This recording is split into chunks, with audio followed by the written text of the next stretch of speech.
اعوذ باللہ من الشیطان الرجیم بسم اللہ الرحمن الرحیم السلام علیکم ورحمۃ اللہ وبرکاتہ۔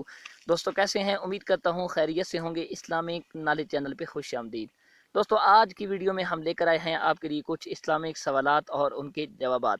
آپ نے ویڈیو کو پورا دیکھنا ہے، درمیان میں سکپ نہیں کرنا، انشاءاللہ آپ کے اسلامک نالج میں بہت اضافہ ہوگا۔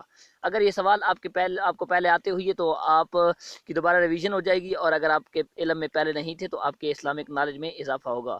اور انشاءاللہ ہماری کوشش بھی یہی ہے کہ آپ کو زیادہ سے زیادہ اسلامک نالج دیں تاکہ آپ کی اسلامک نالج میں اضافہ ہوتا چلا جائے۔ تو آئیے ویڈیو کا آغاز کرتے ہیں، بڑھتے ہیں پہلے سوال کی طرف۔ سوال نمبر 1، حضور اکرم صلی اللہ علیہ وآلہ وسلم کے وصال کے وقت 2 فرشتے موجود تھے۔ اگر آپ کو اس سوال کا جواب معلوم ہو تو آپ کمنٹ میں ضرور بتائیے گا۔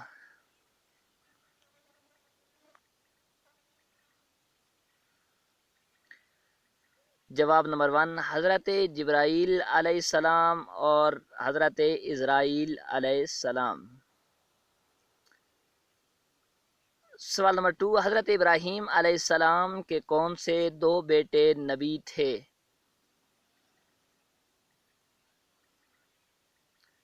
بہت ہی آسان سوال، اگر آپ کو اس کا جواب معلوم ہو تو کمنٹ میں ضرور بتا دیجیے گا۔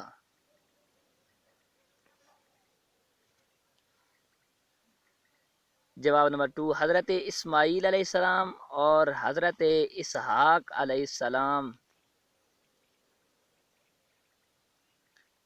سوال نمبر 3، زندہ آسمان پر اٹھائے جانے والے 2 نبی کون سے ہیں؟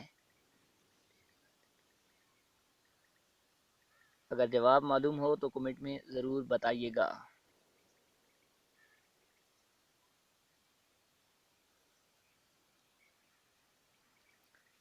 جواب نمبر 3، حضرت عیسیٰ علیہ السلام اور حضرت ادریس علیہ السلام۔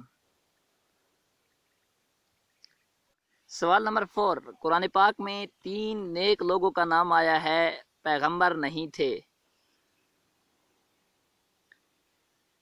جواب معلوم ہو تو کمنٹ میں ضرور بتائیے گا۔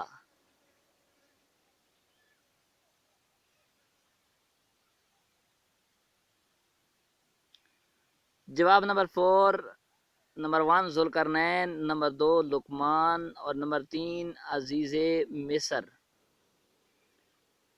تو دوستو یہ تھے آج کی ویڈیو کے کچھ سوالات اور ان کے جوابات۔ آپ نے ویڈیو کو پورا دیکھنا ہے اور اس کے بعد آپ نے کمنٹ کر کے بتانا ہے کہ ان میں سے کتنے سوالات کے جوابات پہلے آپ کو آتے تھے اور کتنے سوالوں کے جواب آپ نے ویڈیو دیکھ کر جانے ہیں، اور کیا آپ کے اسلامک نالج میں اضافہ ہوا ہے یا نہیں۔